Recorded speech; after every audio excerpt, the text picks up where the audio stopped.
Good afternoon! I'm currently in the stadium parking lot where tailgating takes place on game days. But right now, the stadium parking lot looks quite different with all the construction. It's all part of the university's new sustainability efforts. Notre Dame is currently installing closed-loop underground geothermal systems to support its current heating and cooling.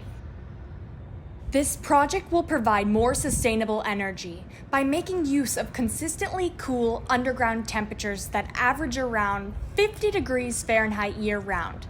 This more sustainable energy cycle will prove beneficial in the long run, giving the university future energy security. Notre Dame also intends to make use of additional sources of renewable power, including both solar and hydroelectric power. In fact, discussions are already underway about using the St. Joseph River.